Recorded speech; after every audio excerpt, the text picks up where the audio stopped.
கர்மவீரர் காமராஜரின் கதை. இன்று காமராஜர் 122வது பிறந்த நாள்.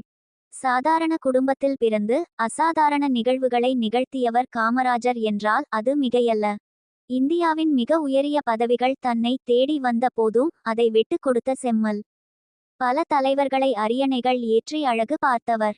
அதனால் அவர் கிங் மேக்கர் என்று அழைக்கப்படுகிறார். 6ஆம் வகுப்பு மட்டுமே படித்த காமராஜர் அவர்கள் தனது 16ஆம் வயதில் காங்கிரஸ் கட்சியின் அடிப்படை தொண்டனாக அரசியல் களம் புகுந்தார். தனது 36ஆம் வயதில் காங்கிரஸ் கமிட்டியின் மாநில தலைவரானவர். 9 வருட சிறை வாழ்க்கை அனுபவித்தார். அதே 9 ஆண்டுகள் முதல்வர் பதவியிலும் அலங்கரித்தார். காங்கிரஸ் கட்சி 2 பிரிவாக பிரிந்த காலகட்டத்தில் தன்னை எளிமையாக நிலை நிறுத்தி கொண்டார். அன்றைய தென் தமிழகமாக விளங்கிய மெட்ராஸ் மாகாணத்தின் 3வது முதல்வராக 1954ஆம் ஆண்டு முதல் 1963ஆம் ஆண்டு வரை என 9 ஆண்டுகளுக்கு பதவி வகித்த காமராஜ் அவர்கள் அரசியல் பதவி என்று அதை நோக்கி சென்று கொண்டிருக்கும் பல அரசியல்வாதிகளுக்கு மத்தியில் மலர்களின் நடுவில் ஒரு ரோஜா இருப்பதைப் போல மக்களை மனம் கவர்ந்தவர். அவரது அரசியல் பல தலைவர்களுக்கும் படிப்பினையாக கருதப்படுகிறது. காமராஜ் முதல்வரான சூழலில் நிறைவேற்றிய திட்டங்கள் எளிமையான வாழ்க்கை சமுதாயம் தெரிந்து கொள்ள வேண்டிய கற்றுக்கொள்ள வேண்டிய ஒரு பாடமாகும். பிரியாத சென்னை மாகாணத்தில் தமிழகத்தில் தென்பகுதியில் அன்றைய ராமநாதபுர மாவட்டத்தை சார்ந்த விருதுப்பட்டியில் 1903ஆம் ஆண்டு ஜூலை 15ஆம் தேதி குமாரசுவாமிக்கும் சிவகாமியம்மாளுக்கும் மகனாக பிறந்தார் காமராஜ். காமாட்சி என்ற பெயருடன் அழைக்கப்பட்டவர் பெயர் பின்னர் காமராஜ் என மாற்றப்பட்டது. இவருக்கு ஒரு தங்கை பெயர் நாகம்மாள். காமராஜரின் பள்ளி பருவத்தில் சரியாக அவருக்கு படிப்பு வராத காரணத்தினால் ஆரம்ப பள்ளியில் ஆசிரியரிடம் அடி வாங்கிய காரணம் அவர் பள்ளியை உடனடியாக மாற்றும்படி ஆகிவிட்டது. பிறகு அந்த பள்ளியில் இருந்து முருகியா என்பவர் நடத்தி வந்த இடைநிலை பள்ளியில் காமராஜை அவரது பெற்றோர் சேர்த்தனர். அங்குதான் தமிழ் மொழியில் எழுதவும் தெளிவாக பேசவும் காமராஜுக்கு வாய்ப்பு அமைந்தது. அந்த காலத்தில் விருதுப்பட்டியில் இருந்த ஒரே உயர் பள்ளி க்ஷத்ரிய வித்யாலயா. நாடார் சமூகத்து பிள்ளைகளுக்கு இலவச கல்வி பிடி அரிசி வழங்கும் வழக்கத்தை அந்த பள்ளி நிர்வாகம் கொண்டிருந்தது.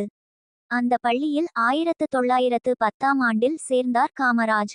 வ.உ. சிதம்பரனார், சுப்பிரமணிய சிவா, சுப்பிரமணிய பாரதி போன்ற சுதந்திர போராட்ட வீரர்களின் வந்தே மாதரம் முழக்கத்தால் கவரப்பட்ட காமராஜ் 1915ஆம் ஆண்டு ஏப்ரல் 1ஆம் தேதி தென்னாப்பிரிக்காவில் இருந்து காந்தி இந்தியாவுக்கு திரும்பியபோது காமராஜின் சுதந்திரப்பற்றும் பிரிட்டிஷ் அரசுக்கு எதிரான போராட்ட உணர்வும் தீவிரமாகியது. தன்னை ஒரு தேசபக்தனாக உருவாக்கி கொண்டார். 1919ஆம் ஆண்டு ஏப்ரல் 13 அன்று பஞ்சாப் மாநில அமிர்தசரத்தில் ரவுலட் சட்டத்திற்கு எதிராக திரண்ட மக்களை ஜெனரல் டயர் நடத்திய ஜாலியன் வாலாபாக் படுகொலை சம்பவத்தில் நாடு முழுக்க பயங்கர அதிர்வு ஏற்படுத்திய இந்த சம்பவம் காமராஜர் அவர்கள் தீவிர அரசியலுக்கு வருவதற்கு ஒரு காரணமாக அமைந்தது. அந்த சம்பவம் தேசத்தின் மூலை முடுக்கெல்லாம் பிரிட்டிஷ் ஆட்சியாளர்களுக்கு எதிரான போராட்டங்களை தீவிரமாக்க காந்தி வகுத்த அகிம்சை போராட்ட உத்தியால் இந்திய இளைஞர்கள் ஈர்க்கப்பட்டார்கள். அதில் ஒருவராக இருந்த காமராஜ் 1919ஆம் ஆண்டு காங்கிரஸ் இயக்கத்தில் தன்னை அர்ப்பணித்து கொண்டார். காந்தியின் ஒத்துழையாமை இயக்கத்தில் பங்கெடுத்தபோது காமராஜுக்கு வயது வெறும் 18 மட்டுமே. காமராஜின் தீவிர அரசியல் கவனத்தை திசை திருப்ப காமராஜரின் அக்காள் மகள் மங்களத்தை திருமணம் செய்து வைக்க தாயார் சிவகாமி அம்மாள் முடிவெடுத்தார். திருமணம் வேண்டாம் என்று முடிவெடுத்தவர் வாழ்நாள் முழுவதும் மக்களுக்காகவே பிரம்மச்சரிய விரதம் இருந்தவர் காமராஜர் அவர்கள். காங்கிரஸ் கட்சியில் காமராஜ் சேர்ந்த 2 ஆண்டுகளில் சுதந்திர இந்தியா இயக்கத்தை முன்னெடுக்கும் நோக்குடன் மதுரை வந்த காந்தியை அவர் சந்தித்தார். 1922ஆம் ஆண்டு சாத்தூர் தாலுகாவில் ஈ.வி. ராமசாமி தலைமையில் நடந்த கட்சி கூட்டத்தில் மெட்ராஸ் பிரசிடென்சி காங்கிரஸ் கட்சியின் உறுப்பினராக காமராஜ் தேர்வானார். அந்த மாநாட்டின் துவக்க விழா செயலாளராகவும் காமராஜ் இருந்தார். அடுத்த ஆண்டு கள்ளுக்கடை முற்றுகை போராட்டத்தில் காமராஜ் கலந்து கொண்டார். 1927ஆம் ஆண்டு சென்னை எழும்பூரில் இந்திய தேசிய காங்கிரஸ் கட்சியின் 43வது வருடாந்திர மாநாடு நடந்தது. அங்குதான் முதல் முறையாக ஜவஹர்லால் நேரு, சத்தியமூர்த்தி ஆகியோரை சந்தித்தார் காமராஜ். முதல் சந்திப்பிலேயே நேருவை தனது சொந்த ஊரான விருதுநகரில் ஒரு கட்சி மாநாட்டில் பங்கேற்க சம்மதிக்க வைத்தார் காமராஜ். 1929ஆம் ஆண்டில் சென்னை உயர் நீதிமன்ற வளாகத்தில் சைமன் ஆணையத்துக்கு எதிராக ஆயிரக்கணக்கான காங்கிரஸ் தொண்டர்களை திரட்டி போராடியது காமராஜின் ஆளுமை திறனை நேரு அங்கீகரிக்க காரணமாக இருந்தது. 1930ஆம் ஆண்டில் காந்தி பிரிட்டிஷ் அரசு நிர்வாகம் கொண்டுவந்த உப்பு சட்டத்தை எதிர்த்து உப்புச் சத்தியாகிரகத்தை தொடங்கினார். தமிழ்நாட்டில் அந்த போராட்டத்தை வழிநடத்திய ராஜாஜியுடன் திருச்சி முதல் வேதாரண்யம் வரை தொண்டர்கள் சென்றனர். அந்த போராட்டத்தில் தமது ஆதரவாளர்களுடன் பங்கெடுத்த காமராஜ் கைதானார். 1930ஆம் ஆண்டு ஜூன் 9ஆம் தேதி கைதான காமராஜுக்கு 2 ஆண்டுகள் சிறை தண்டனை விதிக்கப்பட்டது. அவர் அலிபுரம் சிறையில் அடைக்கப்பட்டார். எனினும் 1931ஆம் ஆண்டில் நடந்த காந்தி இர்வின் ஒப்பந்தத்தின்படி அவர் 1931ஆம் ஆண்டு மார்ச் 12ஆம் தேதி விடுவிக்கப்பட்டார். இதுவே காமராஜ் பொதுவாழ்வில் எதிர்கொண்ட முதல் சிறைவாசம். அது 1931ஆம் ஆண்டு. சத்தியமூர்த்தி தலைமையில் காங்கிரஸ் கட்சியின் மாகாண கூட்டம் நடந்தபோது ராமநாதபுரத்தின் சார்பில் கட்சியின் காரிய கமிட்டி உறுப்பினராக காமராஜ் தேர்வானார். இதுவே காங்கிரஸ் கட்சியில் காமராஜுக்கு கிடைக்க முக்கியமான முதலாவது அரசியல் பதவியானது. இந்த காலகட்டத்தில் காந்தி இர்வின் ஒப்பந்தம் வெற்றிகரமாக அமையாததால் லண்டனில் நடந்த 2வது வட்டமேஜை மாநாட்டில் அதிருப்தியுடன் காந்தி வெளியேறினார். அப்போது தடை உத்தரவுக்கு எதிராக காமராஜ் செயல்படாதபோதும் முன்னெச்சரிக்கை நடவடிக்கையாக அவரை பிரிட்டிஷ் அரசு கைது செய்து வேலூர் சிறையில் அடைத்தது. பிறகு அவர் 1933ஆம் ஆண்டு ஜனவரி 9ஆம் தேதி விடுதலையானார்.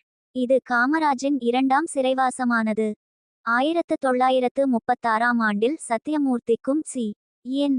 முத்துரங்க முதலியாருக்கும் இடையே கட்சி தலைவர் பதவிக்கு கடும் போட்டி நிலவிய வேளையில் ராஜாஜி ஆதரவு பெற்ற சத்தியமூர்த்திக்கு வெற்றி கிட்டியது. அப்போது கட்சியின் பொதுச்செயலாளராக காமராஜை நியமித்தார் சத்தியமூர்த்தி. அந்த பதவியை தொடர்ந்து 1936இல் மாநிலத்தில் நேரு சுற்றுப்பயணம் செய்தபோது அவருடன் நெருங்கி பழகும் வாய்ப்பு காமராஜுக்கு கிடைத்தது. காமராஜின் களப்பணியை நேரடியாகவே நேரு அப்போது அறிந்தார். 1937ஆம் ஆண்டில் நடந்த தேர்தலில் ராமநாதபுரம் மாவட்டத்தில் உள்ள சாத்தூர் தொகுதியில் இருந்து சட்டமன்றத்துக்கு காமராஜ் தேர்வானார். 14 ஆண்டுகளாக தொடர் கட்சி தலைவர். 1940இல் தமிழ்நாடு காங்கிரஸ் கமிட்டி தலைவர் பதவிக்கு தேர்தல் நடந்தபோது பிராமணர் அல்லாத ஒருவர் கட்சிக்கு தலைவராக வேண்டும் என்பதில் ராஜாஜி மற்றும் சத்தியமூர்த்தி அணியினர் உறுதியாக இருந்தனர். இதனால் ராஜாஜி பரிந்துரைப்படி சுப்பையாவை தலைவர் பதவிக்கு முன்னிறுத்த சத்தியமூர்த்தியை இணங்க வைக்க ராஜாஜி முற்பட்டார். ஆனால் முனிசாமி பிள்ளை, ருக்மணி லக்ஷ்மிபதி குமாரசாமி ராஜா போன்றோர் தலைவராக வேண்டும் என காமராஜ் விரும்பினார். கடைசியில் ராஜாஜியும் முத்துரங்கா முதலியாரும் சுப்பையாவை பரிந்துரைக்க சத்தியமூர்த்தி காமராஜை தலைவர் பதவிக்கு முன்னிறுத்தினார். அப்போது முதல் 1954ஆம் ஆண்டு வரை தமிழ்நாடு காங்கிரஸ் கமிட்டியின் தலைவராக காமராஜ் 14 ஆண்டுகளுக்கு நீடித்தார். காமராஜ் சிறையில் இருந்த காலத்தில் அவரது அரசியல் குருநாதரும் வழிகாட்டியுமான சத்தியமூர்த்தி 1943ஆம் ஆண்டு மார்ச் 28ஆம் தேதி காலமானார். 1942ஆம் ஆண்டு ஏப்ரல் 11ஆம் தேதி பாகிஸ்தான் பிரிவினை தேசத்தை உருவாக்க பிரிட்டிஷ் நிர்வாகத்திடம் ஜின்னா கேட்டு கொண்டார். அந்த திட்டத்தை எதிர்த்த ராஜாஜி 1944ஆம் ஆண்டு தனது திட்டத்தை முன்வைத்தார். ஆனால் காமராஜ் உள்பட காங்கிரஸ் கட்சியில் பெரும்பாலான தலைவர்கள் ராஜாஜி திட்டத்தை ஏற்கவில்லை.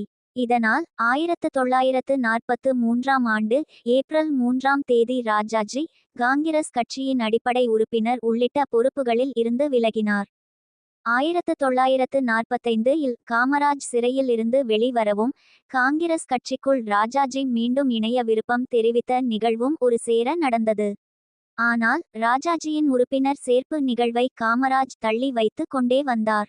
இதனால் இரு தலைவர்களுக்கும் இடையிலான பனிப்போர் அதிகமாகியது. கடைசியில் அப்போதைய அகில இந்திய காங்கிரஸ் கமிட்டி தலைவர் மவுலானா ஆசாத், அருணா ஆசிஃப் அலி, சர்தார் படேல் ஆகியோர் காமராஜிடமும் ராஜாஜியுடனும் சமாதானம் பேச தொடர்பு கொண்டனர். இதையடுத்தே இரு தரப்பும் சமரசமாகினர். 1946ஆம் ஆண்டு சட்டமன்ற தேர்தல். சாத்தூர் தொகுதியில் 30,998 வாக்குகள் வித்தியாசத்தில் வென்ற காமராஜ் தமிழ்நாடு முதல்வராக யாரை தேர்வு செய்யலாம் என காந்தியுடன் ஆலோசனை நடத்தினார். தொடக்கத்தில் ராஜாஜி அல்லது பட்டாபி சீதாராமையாவின் பெயரை நினைவில் வைத்திருந்த காந்தி பிரகாசத்தின் முன்மொழிவை விரும்பவில்லை. விரிவான விவாதத்துக்கு பிறகு பட்டாபி சீதாராமையாவை ஆதரிக்க ஒப்புக்கொண்ட காமராஜ் ராஜாஜியும் அவரை ஆதரிக்க கேட்டுக்கொள்ளுமாறு காந்தியிடம் வற்புறுத்தினார். ஆனால் பிரகாசம் முதல்வர் பதவிக்கு போட்டியிட முடிவு செய்ததால் அவரே மெட்ராஸ் மாகாண முதல்வராக 1946ஆம் ஆண்டு ஏப்ரல் 30ஆம் ஆனார். இருப்பினும் ஓராண்டுக்கு உள்ளாகவே நம்பிக்கை இல்லா தீர்மானம் மீதான வாக்கெடுப்பில் பிரகாசம் தோல்வி அடைந்தார். அதைத் தொடர்ந்து காமராஜ் ஆதரவுடன் பி. ராமசாமி ரெட்டியார் 1947ஆம் ஆண்டு மார்ச் 23ஆம் மாகாண முதல்வரானார். இந்த காலகட்டத்தில் இந்தியாவின் விடுதலைக்கு பிந்தைய அதிகார மாற்றலை மேற்கொள்ளும் அதிகாரியாக மவுண்ட் பேட்டனை பிரிட்டன் பிரதமர் அட்லி நியமித்தார். அதன்படியே 1947ஆம் ஆண்டு ஆகஸ்ட் 15ஆம் இந்திய விடுதலை அறிவிக்கப்பட்டு அதிகார மாற்றல் நடவடிக்கையை மவுண்ட் பேட்டன் நடைமுறைப்படுத்தினார். ஒரு புறம் இந்திய சுதந்திரம், மறுபுறம் பாகிஸ்தான் பிரிவினை மற்றும் அதையொட்டி நடந்த வன்முறை, வகுப்புவாத கலவரங்களை தடுக்கும் முயற்சியில் காந்தி ஈடுபட்டிருந்தார். ஆனால் 1948ஆம் ஆண்டு ஜனவரி 30ஆம் காந்தி சுட்டுக் கொல்லப்பட்டார் என்ற செய்தி காமராஜுக்கு பேரிடியாக இருந்தது. 1949ஆம் ஆண்டு பி. ராமசாமி ரெட்டியாருக்கு அடுத்தபடியாக குமாரசாமி ராஜா மெட்ராஸ் பிரசிடென்சி முதல்வரானார். அதில் காமராஜின் பங்கு மிகப்பெரியதாக இருந்தது. அவரது பதவிக்காலத்தில்தான் இந்தியாவுக்கு 1950ஆம் ஆண்டு ஜனவரி 26ஆம் குடியரசு ஆனது. இதன் பிறகு 1950ஆம் ஆண்டு ஆகஸ்ட் 29ஆம் தமிழ்நாடு காங்கிரஸ் கமிட்டியின் மாநில தலைவராக 4வது முறையாக காமராஜ் பதவியேற்றார். இந்திய அரசியலமைப்பின்படி சுதந்திர இந்தியாவின் முதலாவது தேர்தல் 1952ஆம் ஆண்டு நடைபெற்றது. அப்போது தனிப்பெரும் கட்சியாக காங்கிரஸ் இருந்தபோதும் தேர்தலில் அதனால் பெரும்பான்மை பலத்தை பெற முடியவில்லை. மொத்தம் உள்ள 375 இடங்களில் 152 மட்டுமே காங்கிரஸ் கட்சி வென்றது. காமராஜின் கருத்துக்களை ஏற்காமல் கம்யூனிஸ்ட் கட்சிகளின் முயற்சியால் உருவான 6க்கும் மேற்பட்ட கட்சிகளின் ஆதரவுடன் ஐக்கிய ஜனநாயக கூட்டணி அமைக்கப்பட்டது. அதில் இருந்த டி. கிருஷ்ணமாச்சாரி அரசின் தலைமை பதவியை ராஜாஜி வகிக்க வேண்டும் என குரல் கொடுத்தார். இதனால் காமராஜ் 1952ஆம் ஆண்டு ஏப்ரல் 30ஆம் தமிழ்நாடு காங்கிரஸ் கமிட்டி தலைவர் பதவியில் இருந்து விலகினார். பிறகு பி. சுப்பராயன் மாநில தலைவரான போதும் 8 மாதங்கள் மட்டுமே அவரால் அப்பதவியில் நீடிக்க முடிந்தது. அதன் பிறகு மீண்டும் காங்கிரஸ் கட்சி மாநில தலைவராக காமராஜும் இந்திய காங்கிரஸ் சட்டமன்ற கட்சி தலைவராக ராஜாஜியும் நியமிக்கப்பட்டனர். 1954ஆம் ஆண்டு ஏப்ரல் மாதம் வரை அவர்கள் இருவரும் இணைந்து பணியாற்றினர். ராஜாஜியின் வீழ்ச்சி. சிறந்த உணவு திட்டமிடல் நிர்வாகியாகவும் கம்யூனிஸ்டுகளை சமாளிக்க கூடியவராகவும் ராஜாஜி அறியப்பட்டபோதும் அவரது சில முடிவுகள் சொந்த கட்சி உறுப்பினர்களாலேயே எதிர்க்கப்பட்டது. இந்திய விடுதலைதான் காங்கிரசின் நோக்கம். அது நிறைவேறிவிட்டதால் காங்கிரஸ் கட்சியை கலைக்க வேண்டும் என ராஜாஜி முழக்கமிட்டார். பிறகு சிக்கன நடவடிக்கையாக சுதந்திர போராட்ட தியாகிகளுக்கு வழங்கப்படும் நிலம் ஒதுக்கீடு காந்தியின் கொள்கைக்கு எதிரானது என்பதால் அதை வழங்கக்கூடாது என்று அவர் உத்தரவிட்டார். எல்லாவற்றுக்கும் உச்சமாக கல்வித்துறை அமைச்சருடன் கலந்தாலோசிக்காமலேயே புதிய குலக்கல்வி திட்டத்தை அறிமுகப்படுத்தினார் ராஜாஜி. அப்போது அவருக்கு எதிராக கிளம்பிய எதிர்ப்பு, ஒன்று குலக்கல்வி திட்டத்தை ராஜாஜி கைவிட வேண்டும் அல்லது முதல்வர் பதவியை துறக்க வேண்டும் என்ற இரு வாய்ப்புகளை அவருக்கு தந்தது.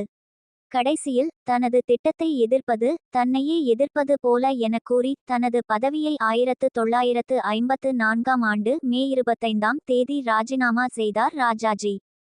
சென்னையை தக்க வைத்த காமராஜ், ராஜாஜி. முன்னதாக ராஜாஜி ராஜினாமா செய்த காலத்தில் மெட்ராஸ் மாகாணம் மொழி அடிப்படையில் பிரிக்கப்படவில்லை. இதனால் மெட்ராஸ் நகரை ஆந்திர பிரதேசத்துடன் இணைக்கும் தனி திட்டத்துக்கு எதிராக நேருவின் ஆதரவை காமராஜும் ராஜாஜியும் பெற்றனர். இதன் பிறகு 1952ஆம் ஆண்டில் ராஜாஜி தனது முதல்வர் பதவியை ராஜினாமா செய்த பிறகு ஸ்ரீவில்லிபுத்தூரில் நடந்த முதல் மக்களவை பொதுத்தேர்தலில் காமராஜுக்கு 46.77 வாக்குகளும் டி. நாயுடுவுக்கு 34.73% வாக்குகள் கிடைத்தன. அப்போது ராஜாஜி ஏற்படுத்திய வெற்றிடத்தை உணர்ந்த காங்கிரஸ் மேலிடம், மாநிலத்தின் முதல்வராக காமராஜ் இருந்தால் அது கட்சியின் வளர்ச்சிக்கு உதவும் என நம்பியது. இதைத் தொடர்ந்து நடந்த வாக்கெடுப்பில் சி. சுப்பிரமணியத்துக்கு ஆதரவாக 41 வாக்குகளும் காமராஜுக்கு ஆதரவாக 93 வாக்குகளும் கிடைத்தன. 1954 முதல் அமைச்சரவை. மாநில முதல்வராக பதவி ஏற்கும் முன்பு ஒரு உறுதிமொழியை கட்சி தொண்டர்களிடம் இருந்தும் சட்டமன்ற உறுப்பினர்களிடம் இருந்தும் பெற்றுக்கொண்டார் காமராஜ். 1957 ஆண்டு மார்ச் 13 வரை அவரது அமைச்சரவை இருந்தது. உள்கட்சி அளவில் நடந்த முதல்வருக்கான தேர்வில் தன்னை எதிர்த்து போட்டியிட்ட சி. சுப்பிரமணியம் ராஜாஜியின் ஆதரவாளர் என்றபோதும் அவரை அழைத்து அவருக்கு நிதியமைச்சர் பதவியை கொடுத்தார் காமராஜ். காமராஜ் முதல்வராக இருந்தபோது அவர் எம்எல்ஏ ஆக பதவி வகிக்கவில்லை. அவர் எம்எல்சி ஆக இருந்தார். இதனால் பின்வாசல் வழியாக முதல்வர் பதவிக்கு வந்தவர் காமராஜ் என்ற விமர்சனம் வலுத்தது. அப்போது காலியாக இருந்த வட ஆற்காட்டில் உள்ள குடியாத்தம் தொகுதியில் போட்டியிட விரும்பினார் காமராஜ். இடதுசாரி கட்சிகளை தவிர வேறு யாரும் காமராஜை எதிர்க்கவில்லை. திராவிடர் கழகம், திமுக ஆகியவை காமராஜை ஆதரித்தன. அவருக்கு ஆதரவாக அந்த கட்சிகளின் நாளேடுகளில் கட்டுரைகள் வெளியிடப்பட்டன. 1957 இல் மெட்ராஸ் மாகாணத்துக்கு நடந்த பொதுத்தேர்தலில் சாத்தூர் தொகுதியில் இருந்து தேர்வான காமராஜுக்கு 36,400 வாக்குகள் கிடைத்தன. அப்போது 205 சட்டமன்ற தொகுதிகளில் 151 இடங்களில் காங்கிரஸ் வென்றது. 1957 ஆண்டு ஏப்ரல் 13 இரண்டாவது முறையாக தொடர்ந்து முதல்வரானார் காமராஜ். இரண்டாவது அமைச்சரவையிலும் காமராஜ் நீங்கலாக 7 பேர் இடம்பிடித்தனர். 1962 ஆண்டு பொதுத்தேர்தலிலும் சாத்தூர் தொகுதியிலேயே போட்டியிட்ட காமராஜுக்கு மொத்தம் பதிவான 1,01,991 வாக்குகளில் 49,950 வாக்குகளும் அவரை எதிர்த்து போட்டியிட்ட சுதந்திரா கட்சி வேட்பாளர் பி. ராமமூர்த்திக்கு 33,506 வாக்குகளும், சுயேச்சை வேட்பாளர் ராமசாமி ரெட்டியாருக்கு 2,811 வாக்குகளும், செல்லாத வாக்குகள் 3,044 என்றும் பதிவானது. அந்த தேர்தலில் மொத்தம் இருந்த 206 தொகுதிகளில் 136 இடங்களில் காங்கிரஸ் பெற்றது. அதுவரை 7 பேரை மட்டுமே தனது அமைச்சரவையில் சேர்த்து வந்த காமராஜ், மூன்றாவது அமைச்சரவையில் 8 பேரை தனது அமைச்சரவையில் கொண்டிருந்தார். அந்த அமைச்சரவையில் கே. காமராஜ் நீங்கலாக R. Venkataraman, M. Bhaktavatsalam, G. Poovaraghavan, N. Nallasenapathi, Sarkarai Mandradiar, P. Kakkan, V. Ramaiah, Jothi Venkatachalam, Abdul Majid ஆகியோர் இருந்தனர். தமிழ்நாட்டில் 1957 ஆண்டு தேர்தலுடன் ஒப்பிடும்போது 2% வாக்குகளை காங்கிரஸ் கட்சி கூடுதலாக பெற்றபோதும் அதில் அக்கட்சி 13 இடங்களை பறிகொடுத்திருந்தது. சி. என். அண்ணாதுரை தலைமையிலான திராவிட முன்னேற்ற கழகம் முந்தைய தேர்தலில் பெற்ற 15 இடங்கள் என்ற நிலையை கடந்து இம்முறை 50 எம்எல்ஏக்களுடன் சட்டமன்றத்துக்குள் நுழைந்தது. முந்தைய தேர்தலில் எங்கெல்லாம் காங்கிரஸ் தோற்றதோ அங்கெல்லாம் 1962 ஆண்டு தேர்தலில் தீவிரமாக பிரச்சாரம் செய்தார் காமராஜ். அதில் திமுக வென்ற 15 தொகுதிகளில் 14 இடங்களை மீட்டது காங்கிரஸ். ஒரு இடத்தில் மட்டும் திமுக பொருளாளர் சொற்ப வாக்குகள் வித்தியாசத்தில் வென்றிருந்தார். இருந்தபோதும் அந்த தேர்தலில்தான் 50 இடங்களில் திமுக வென்று தனது வாக்கு சதவீதத்தை பெருக்கிக் கொண்டது. என்னதான் தமது அரசு மக்கள் நலத்திட்டங்களை செயல்படுத்தினாலும் பெருவாரியான மக்களின் கவனம் திமுகவை நோக்கி திரும்புவதை கவனித்தார் காமராஜ்.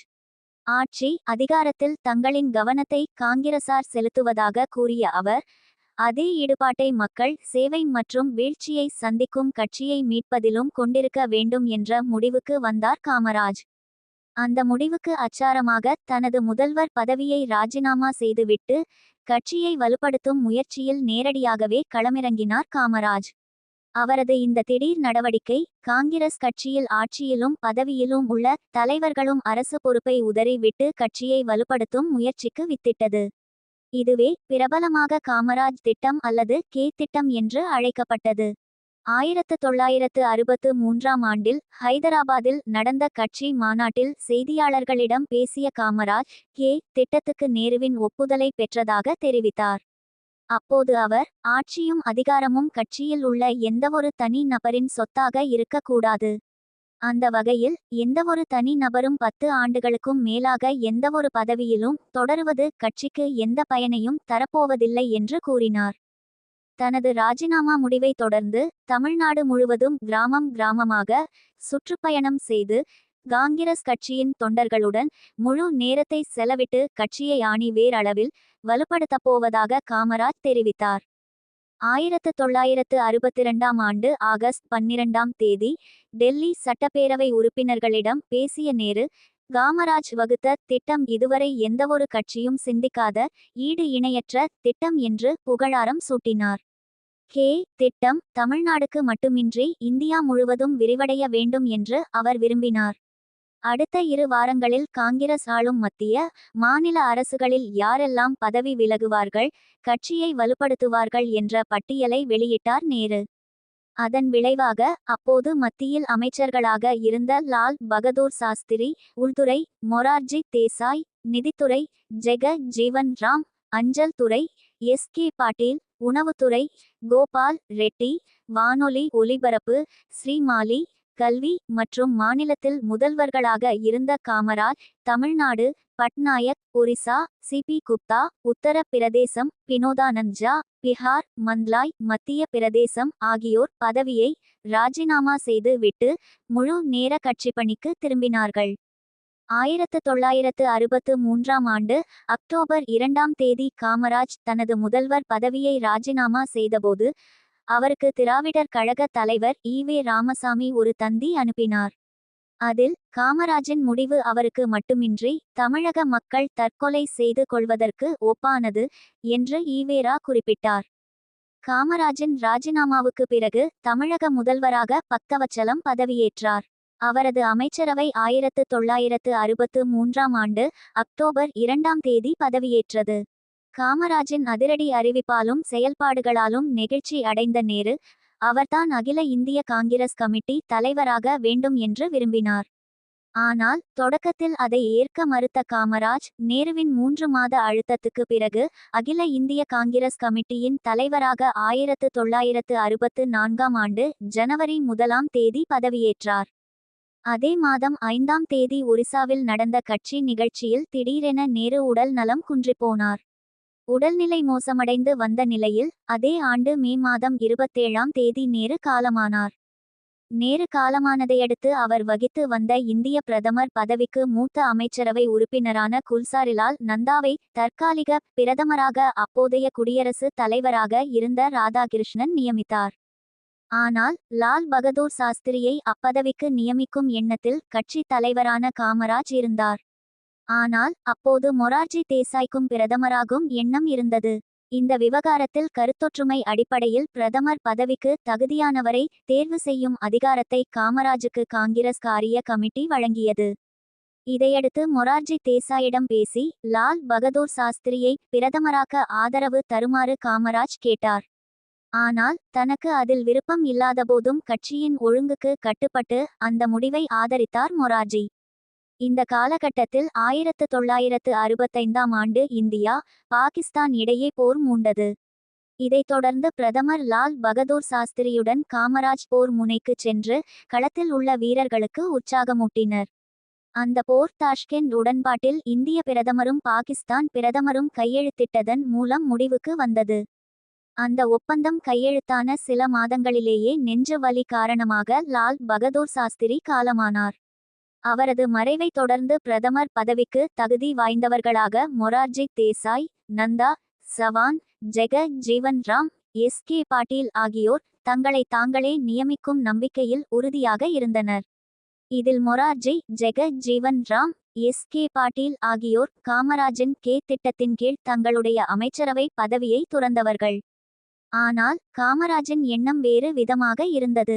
அவர் தனது மனதில் அடுத்த பிரதமராக நேருவின் மகளான இந்திரா காந்தியை தேர்வு செய்யலாம் என முன்மொழிந்தார்.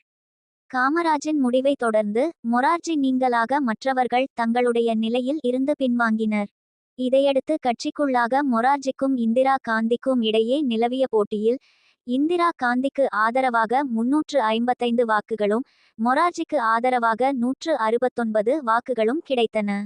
அந்த வகையில் நேருவுக்கு பிறகு இந்தியாவின் 2 பிரதமர்களை தேர்வு செய்யக்கூடிய நிலையில் முடிவெடுக்கும் அதிகாரத்தில் இருந்தவராக காமராஜ் இந்திய அரசியல் உலகில் அறியப்பட்டார். 1967ஆம் ஆண்டு மீண்டும் தமிழக சட்டமன்ற தேர்தலில் போட்டியிட்டார் காமராஜ். விருதுநகர் தொகுதியில் அந்த ஆண்டு நடந்த வாக்குப்பதிவில் மொத்தம் 82,606 வாக்குகள் பதிவாகின. அதில் காங்கிரஸ் வேட்பாளர் காமராஜுக்கு 32,136 வாக்குகள் கிடைத்தன. ஆனால் அவரை எதிர்த்து போட்டியிட்ட திமுக வேட்பாளர் பி. சீனிவாசனுக்கு 33,506 வாக்குகள் கிடைத்தன.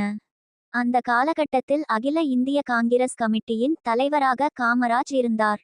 ஒரு கட்சி கூட்டத்தில் பேசிய இந்திரா காந்தி, பொதுத் தேர்தலில் தோல்வியுற்ற ஒருவர் கட்சி தேர்தல்களில் போட்டியிடும் தார்மீக உரிமைகளையும் இழக்கிறார்.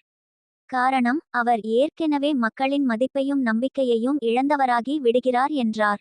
இந்திரா காந்தியின் இந்த விமர்சனம் தன்னை மனதில் வைத்தே இருப்பதாக உணர்ந்த காமராஜ் 1967ஆம் ஆண்டு டிசம்பர் 7ஆம் தேதி அகில இந்திய காங்கிரஸ் கமிட்டி தலைவர் பதவியில் இருந்து விலகுவதற்கான கடிதத்தை வழங்கினார். அதன் பிறகு ஓராண்டு கழித்து 1969இல் நடந்த மக்களவை தேர்தலில் நாகர்கோவில் தொகுதி இடைத்தேர்தலில் காமராஜ் வெற்றி பெற்றார். அந்த தேர்தலில் மொத்தம் 5,05,976 வாக்குகள் பதிவாகின. இதில் காமராஜ் பெற்ற வாக்குகள் 2,49,437. அதே ஆண்டு காமராஜின் தாயார் காலமானார். மக்களவை உறுப்பினரான காமராஜை மத்திய அமைச்சராக இந்திரா காந்தி விரும்பியபோதும் அதை ஏற்க மறுத்த அவர் அகில இந்திய காங்கிரஸ் கமிட்டி தலைவராக நிஜலிங்கப்பா பதவியேற்க ஆதரவாக இருந்தார். மேலும் இந்திரா காந்தியின் பல முடிவுகளுக்கு எதிரான நிலையை காமராஜ் கொண்டிருந்தார். 1969ஆம் ஆண்டில் காங்கிரஸ் காரிய கமிட்டி கூடி இந்திரா காந்தியை கட்சியின் அடிப்படை உறுப்பினர் உள்ளிட்ட பொறுப்புகளில் இருந்து நீக்கும் தீர்மானத்தை நிறைவேற்றியது. நாடாளுமன்ற காங்கிரஸ் தலைவர் பதவிக்கும் ஒருவரை நியமிக்க காரிய கமிட்டி கேட்டுக்கொண்டது. ஆனால் இந்த நடவடிக்கைக்கு எதிர்வினையாற்றிய இந்திரா காந்தி கட்சியின் தலைவராக தானே இருப்பதாகவும் நிஜலிங்கப்பாவை நீக்குவதாகவும் அறிவித்தார். இதனால் ஆரம்பகால காங்கிரஸ் ஸ்தாபன காங்கிரஸ் என்ற பெயரில் காமராஜ் தலைமையிலும் இந்திரா காந்தி தலைமையிலான கட்சி காங்கிரஸ் ஆர் என்ற பெயரிலும் இயங்கின. இரு தரப்பும் ஒருவரையொருவர் பரஸ்பரம் பதவி நீக்கம் செய்து கொண்டன. 1969ஆம் ஆண்டில் உச்சத்துக்கு சென்ற இந்த மோதல் அந்த ஆண்டு டிசம்பர் வரை நீடித்தது. கடைசியில் 705 உறுப்பினர்களை கொண்ட காங்கிரஸ் கமிட்டியில் 446 பேர் இந்திரா காந்தி பக்கம் சேர்ந்தனர். இதையடுத்து அவரது தலைமையிலான காங்கிரஸ் ஆர் என்ற அணியை இந்திய தேசிய காங்கிரஸ் என்று இந்திய தேர்தல் ஆணையம் அங்கீகரித்தது. இதைத் தொடர்ந்து காமராஜ் தலைமையிலான ஸ்தாபன காங்கிரஸ் சார்பில் 1971ஆம் ஆண்டில் நடந்த மக்களவை தேர்தலில் மீண்டும் நாகர்கோவிலில் போட்டியிட்ட காமராஜ் 2,15,324 வாக்குகளை பெற்றார். அவரை எதிர்த்து போட்டியிட்ட திமுக வேட்பாளர் MC பாலன் 1,14,771 வாக்குகள் பெற்றார். காமராஜ் உயிரிழக்கும் வரை இந்த தொகுதியின் MP-யாக அவர் இருந்தார். 1975ஆம் ஆண்டு ஜூன் 12ஆம் தேதி ரேபரேலி மக்களவை தொகுதியில் போட்டியிட்ட இந்திரா காந்தி அரசு இயந்திரங்களை தேர்தல் பிரசாரத்துக்கு பயன்படுத்தியதாக தீர்ப்பளித்தது. இதையடுத்து இந்திரா காந்தி பதவி விலக வேண்டும் என மொரார்ஜி தேசாய், ஜெயப்பிரகாஷ் நாராயண் குரல் கொடுத்தனர். இதனால் சிவில் ஒத்துழையாமை இயக்கத்துக்கு அந்த தலைவர்கள் அழைப்பு விடுத்தனர். இதனால் ஏற்பட்ட அரசியல் நெருக்கடி காரணமாக 1975ஆம் ஆண்டு ஜூன் 26ஆம் தேதி நள்ளிரவில் இந்திரா காந்தியின் பரிந்துரையின் பேரில் தேசிய அளவிலான அவசர நிலையை பிரகடனப்படுத்தினார் அப்போதைய குடியரசு தலைவர் ஃபக்ருதீன் அலி அகமது. உள்நாட்டு இடையூறுகளால் தேச பாதுகாப்புக்கு அச்சுறுத்தல் ஏற்படுவதாக கூறி இந்த அவசர நிலை பிரகடனப்படுத்தப்பட்டது.